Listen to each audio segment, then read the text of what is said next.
Hello guys, 10th standard സ്റ്റുഡൻസിന് വേണ്ടി ഞാൻ ഇന്ന് മുതൽ ഒരു പുതിയ സീരീസ് സ്റ്റാർട്ട് ചെയ്യാൻ പോവാണ്. ഇത് മെയിൻലി ലാസ്റ്റിലേക്ക് വെച്ച് പഠിക്കുന്ന ടീംസില്ലേ അവർക്ക് വേണ്ടിയിട്ടാണ്. ഞാൻ ഇംഗ്ലീഷ് ആയിരിക്കും ആദ്യം ചെയ്യാൻ പോകുന്നത്.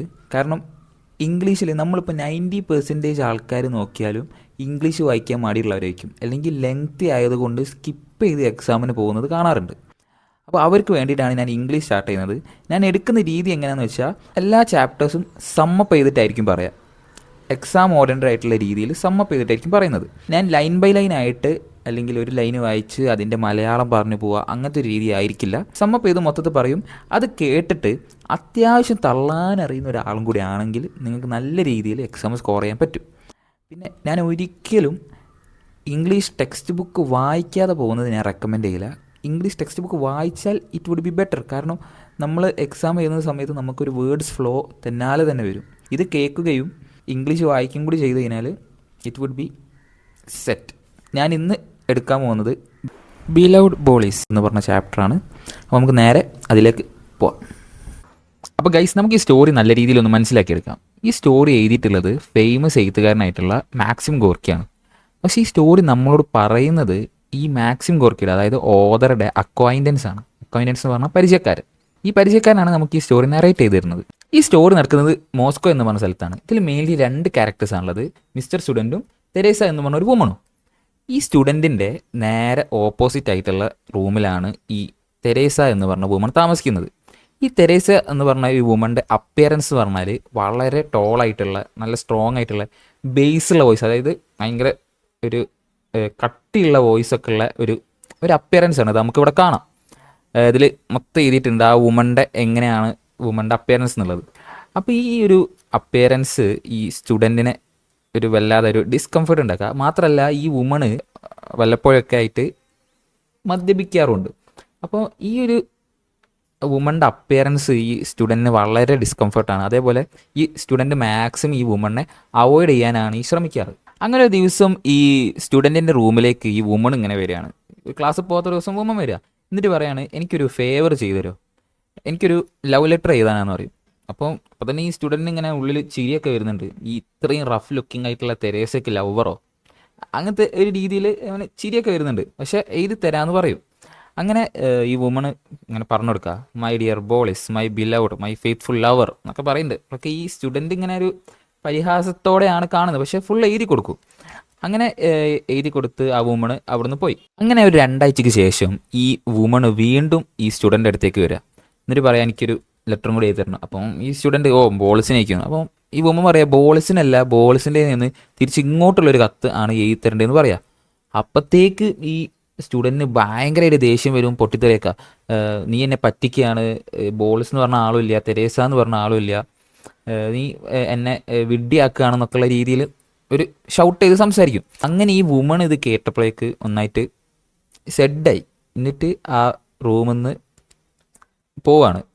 അപ്പോൾ ആ സമയത്ത് ഈ വുമൺ എന്തൊക്കെയോ പറയാൻ ശ്രമിക്കുന്നുണ്ട് ഈ സ്റ്റുഡൻറ്റിൻ്റെ അടുത്ത്. പക്ഷേ ആ ഒരു നിരാശയോടെ ആ വുമൺ അവിടെ നിന്ന് പോകുന്നത് കണ്ടപ്പോൾ ഈ സ്റ്റുഡൻറ്റിന് എന്തോ ഒരു ഫീല്, ഇങ്ങനെ ഞാൻ മിസ്ജഡ്ജ് ചെയ്ത് പോയതാണോ, അങ്ങോട്ട് പോയി ചെന്ന് നോക്കിയാലോ എന്നൊക്കെയുള്ള രീതിയിൽ ഇങ്ങനെ ഓരോ തോട്ട്സ് വന്നിട്ട് സ്റ്റുഡൻറ്റ് ഈ വുമണിൻ്റെ അപ്പാർട്ട്മെൻറ്റിലേക്ക് പോവുകയാണ്.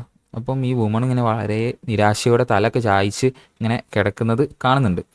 അങ്ങനെ ഈ സ്റ്റുഡൻറ്റ് ചോദിക്കുകയാണ്, എന്താ തെരേസ അതൊക്കെ, ഇതെന്താ സംഭവം എന്നുള്ള രീതിയിൽ ചോദിക്കുക. അപ്പം ഈ വുമണ് പറയാണ്, നിനക്ക് ഞാൻ പറയുന്ന എഴുതിയാൽ പോലെ, എനിക്കിത് ഇത്രയും വലിയ ബുദ്ധിമുട്ടുള്ളൊരു കാര്യമാണോ, അതൊക്കെ നമുക്ക് ഇവിടെ ഇങ്ങനെ കാണാം.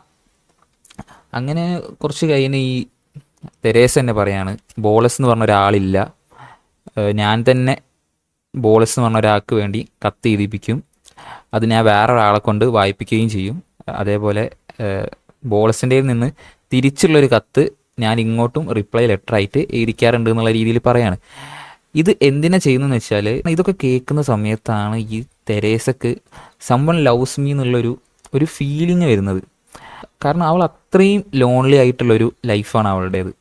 ഇതൊക്കെ ഈ സ്റ്റുഡൻറ്റ് ഈ ഒരു മൊമെൻറ്റിൽ തിരിച്ചറിയാണ്. അങ്ങനെ ഈ സ്റ്റുഡൻറ്റിന് ഭയങ്കര ഒരു ഗിൽറ്റ് ഫീല്, ഞാൻ എൻ്റെ ഇത്രയും തൊട്ടടുത്ത് താമസിക്കുന്ന ഇത്രയും ലോൺലി ആയിട്ടുള്ള ഒരാളെ ഞാൻ അപ്പിയറൻസ് കൊണ്ട് മിസ്ജഡ്ജ് ചെയ്ത് പോയല്ലോ എന്നിങ്ങനെയുള്ള ഒരുപാട് ഗിൽറ്റ് ഫീൽ ഈ സ്റ്റുഡൻറ്റിന് ഇതൊക്കെ കേൾക്കുമ്പോൾ ഉണ്ടാവുന്നു. അങ്ങനെ അതിനുശേഷം ഈ സ്റ്റുഡൻറ്റ് റെഗുലറായിട്ട് ഈ വുമണ് ലെറ്റേഴ്സ് എഴുതി കൊടുക്കും. അതേപോലെ അതിന് പകരമായിട്ട് ഈ വുമണ് ഈ സ്റ്റുഡൻറ്റിന് ക്ലോത്ത്സ് സ്റ്റിച്ച് ചെയ്ത് കൊടുക്കും. അങ്ങനെ കുറച്ച് നാളുകൾക്ക് ശേഷം ഈ വുമണ് ജയിലിൽ പോവുകയും പ്രോബബ്ലി ഇപ്പം മരിച്ചിട്ടുണ്ടാവും എന്നുള്ള രീതിയിൽ ഈ സ്റ്റോറിയിൽ നറേറ്റർ പറയുന്നുണ്ട്. ഇതിലെ ഒരു മോറൽ എന്ന് പറഞ്ഞാൽ അത്രയേ ഉള്ളൂ, നമ്മൾ ഈ ഒരു പുറമേ ഉള്ള അപ്പിയറൻസ് കൊണ്ട് ആരെയും ജഡ്ജ് ചെയ്യരുത്. ചിലപ്പോൾ അവരായിരിക്കും നമ്മൾ ഏറ്റവും കൂടുതൽ ലവും കെയറും അല്ലെങ്കിൽ കൈൻഡ്നെസ്സൊക്കെ കാണിക്കേണ്ട ആൾക്കാർ ചിലപ്പോൾ അവരായിരിക്കും. ഈ ഒരു മിസ് ജഡ്ജ്മെൻറ്റ് നമുക്ക് ചിലപ്പം ഒരു ക്രൂവലായിട്ട് കുറച്ച് കഴിഞ്ഞാൽ നമുക്ക് തന്നെ അതൊരു ക്രൂവലായി തോന്നുന്നുള്ള രീതിയിലാണ് ഇവിടെ കാണാം. ഈ ഒരു രീതിയിലാണ് ഈ സ്റ്റോറി അവസാനിക്കുന്നത്. അപ്പോൾ ഈ ഒരു ഐഡിയ വെച്ചിട്ട് നമുക്ക് എങ്ങനെ എക്സാമിൽ നല്ല രീതിയിൽ സ്കോർ ചെയ്യാന്നുള്ളത് നോക്കാം. അപ്പോൾ ഗൈസ്, ഞാൻ ഈ വീഡിയോയിൽ ആദ്യം തന്നെ പറയുന്നുണ്ട്, അത്യാവശ്യം തള്ളാൻ അറിയുന്ന ഒരാൾക്ക് ഈ ഒരു ഐഡിയ വെച്ച് തന്നെ നല്ല രീതിയിൽ എക്സാമിൽ സ്കോർ ചെയ്യാൻ പറ്റും. പക്ഷേ ഒരിക്കലും ഈ ഒരു ഐഡിയൻ്റെ പുറത്തുനിന്ന് തള്ളരുത്. ഇതിൻ്റെ ഉള്ളിൽ നിന്ന് തന്നെ, ഈ ഒരു സ്റ്റോറീൻ്റെ ഉള്ളിൽ നിന്ന് തന്നെ ഞാൻ ഉദ്ദേശം എന്താണെന്ന് വെച്ചാൽ, നമുക്ക് എല്ലാവർക്കും നമ്മളതായിട്ടുള്ള ഒരു റൈറ്റിംഗ് സ്റ്റൈൽ ഉണ്ടാവും. ഇപ്പോൾ ഫോർ എക്സാമ്പിൾ ഒരു ക്യാരക്ടർ സ്കെച്ച്, തെരേസയുടെ ക്യാരക്ടർ സ്കെച്ച് ചോദിക്കുകയാണെങ്കിൽ നമുക്കിപ്പോൾ ഈ ഒരു 4-5 പോയിന്റിൽ ഒതുങ്ങിപ്പോകും. അതായത് ഒരു പേപ്പറിൻ്റെ ഒരു 1/4 ഭാഗം പോലും ഉണ്ടാവില്ല. അപ്പോൾ നമ്മൾ എന്താക്കും, നമുക്ക് നമ്മളതായ രീതിയിലൊന്ന് എക്സ്റ്റെൻഡ് ചെയ്യേണ്ടി വരും. അത് ഈ സ്റ്റോറീൻ്റെ ഉള്ളിൽ നിന്ന് വേണം നമുക്ക് ചെയ്യാൻ. ഇപ്പോൾ ഫോർ എക്സാമ്പിൾ ആദ്യം തന്നെ ഈ ഒരു ക്യാരക്ടർ സ്കെച്ച് ചോദിക്കാൻ നല്ല സാധ്യത ഉണ്ട്. തെരേസനെ പറ്റി അത്യാവശ്യം നല്ല രീതിയിൽ ഇതിൽ എഴുതിയത് കൊണ്ട് തന്നെ ക്യാരക്ടർ സ്കെച്ച് ചോദിക്കാൻ സാധ്യത ഉണ്ട്. ഇപ്പോൾ അങ്ങനെ ഒരു ക്വസ്റ്റ്യൻ വരികയാണെങ്കിൽ ഞാനാണെങ്കിൽ ഇങ്ങനെ ചെയ്തു: Teresa is one of the main character in the story beloved Boles by Maxim Gorky. ഇങ്ങനെ ഒരു നല്ലൊരു ഇൻട്രോ ഒക്കെ കൊടുത്ത് ഒന്ന് സെറ്റാക്കി പിന്നെ ഒരു അടുത്ത പാരഗ്രാഫിൽ കുറച്ച് നല്ല പോയിന്റ്സ് ഒക്കെ എഴുതി ഞാൻ ഈ പേജ് അത്യാവശ്യം ഒന്ന് ഫുൾഫിൽ ആവുന്ന രീതിയിലേക്ക് ഞാൻ എഴുതാം. ഇപ്പോൾ ക്യാരക്ടർ സ്കെച്ചിലേക്ക് നോക്കുകയാണെങ്കിൽ Teresa is an important character in the story beloved Boles by Maxim Gorky. ഇത് ഏതൊരു ചാപ്റ്ററിന് ഏതൊരു എസ്സേ ചോദിക്കുകയാണെങ്കിലും ഓതറിൻ്റെ പേരും ചാപ്റ്ററിൻ്റെ നെയിമും വെച്ചിട്ട് നിങ്ങൾക്ക് ഇങ്ങനൊരു ഇൻട്രോ കൊടുക്കാൻ കഴിയും.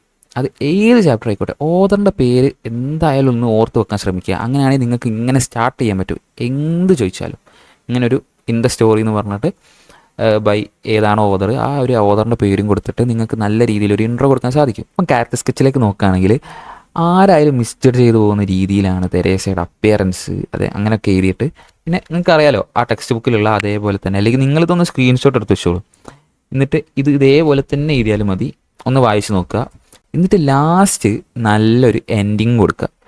ഇതുപോലെ: through Teresa the author shows how lonely people suffer and how wrong it is to judge others only by appearance എന്നൊക്കെ പറഞ്ഞിട്ട് എൻഡിങ് കൂടി കൊടുത്തു കഴിഞ്ഞാൽ നിങ്ങൾക്ക് ഈ ഒരു ക്യാരക്ടർ സ്കെച്ച് വരികയാണെങ്കിൽ ഫുൾ മാർക്ക് സ്കോർ ചെയ്യാൻ പറ്റും, ഉറപ്പാണ്. പിന്നെ ഈ സ്റ്റോറിയുടെ ഒരു ഷോർട്ട് സമ്മറിയാണ്. ഇതെല്ലാവരും ഒന്ന് സ്ക്രീൻഷോട്ട് എടുത്ത് വെച്ചോളൂ. ഇതിൽ നിന്നേക്കും എല്ലാ ക്വസ്റ്റ്യനും വരിക. ഈ ഒരു സമ്മറി മാത്രം മതി നിങ്ങൾക്ക് നല്ല രീതിയിൽ സ്കോർ ചെയ്യാൻ. ഫോർ എക്സാമ്പിൾ ഇപ്പോൾ ഡയറി, സ്റ്റുഡൻറ്റ് അന്നത്തെ ദിവസം ഡയറി ചോദിച്ചെന്ന് വിചാരിക്കുക. അങ്ങനെയാണെങ്കിൽ ആദ്യം തന്നെ നിങ്ങളെ സ്ഥിരം ക്രിഞ്ച് ലൈനില്ലേ, it was an unforgettable day in my life, അത് വെച്ച് തന്നെ എഴുതിയാൽ മതി. അല്ലെങ്കിൽ ഒന്ന് പാളിഷ് ചെയ്ത് എഴുതേണ്ടവർക്ക് വേണമെങ്കിൽ today I feel very sad or guilty എന്നൊക്കെ പറഞ്ഞിട്ട് തുടങ്ങാം. എന്നിട്ട് ഈ ഒരു ഷോർട്ട് സമ്മറി തന്നെ എഴുതി വെച്ചാൽ മതി. പാരാഗ്രാഫായിട്ട് ഷോർട്ട് സമ്മറി തന്നെ എഴുതി വെച്ചിട്ട് ലാസ്റ്റ് നല്ലൊരു എൻഡിങ്ങും കൂടി കൊടുത്തു കഴിഞ്ഞാൽ ഇതിൽ നിങ്ങൾക്ക് ഫുൾ മാർക്ക് ആ ഒരു ക്വസ്റ്റ്യനിൽ അഷ്വേർഡാണ്. പക്ഷേ നിങ്ങൾ ശ്രദ്ധിക്കേണ്ട ഒരു കാര്യം എന്താ വെച്ചാൽ, ഡയറി എഴുതുമ്പോൾ എപ്പോഴും ഫസ്റ്റ് പേഴ്സൺ എന്നുള്ള രീതിയിൽ വേണം എഴുതാൻ. It was an unforgettable day in my life എന്ന് പറയുന്ന പോലെ നീ സ്റ്റുഡൻറ്റിൻ്റെ രീതിയിൽ വേണം എഴുതാൻ.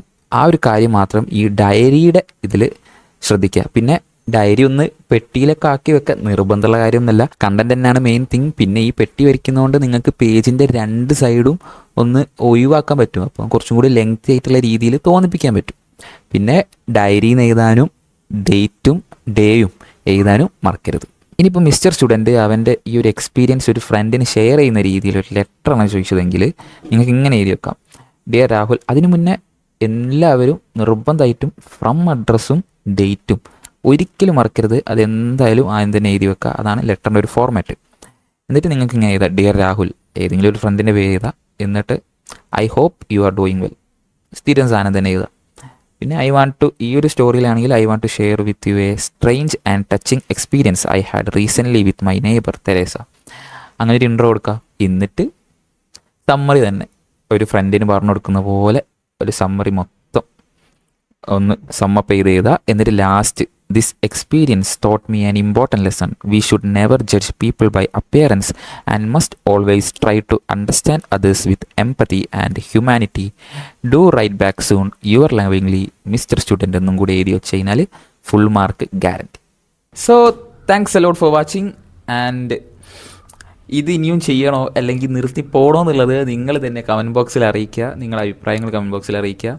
അതേപോലെ നെക്സ്റ്റ് ഇനി വേണമെന്നുണ്ടെങ്കിൽ ഏത് ചാപ്റ്റർ ചെയ്യണമെന്ന് അതും കൂടെ നിങ്ങൾ കമൻറ്റ് ബോക്സിൽ അറിയിക്കുക.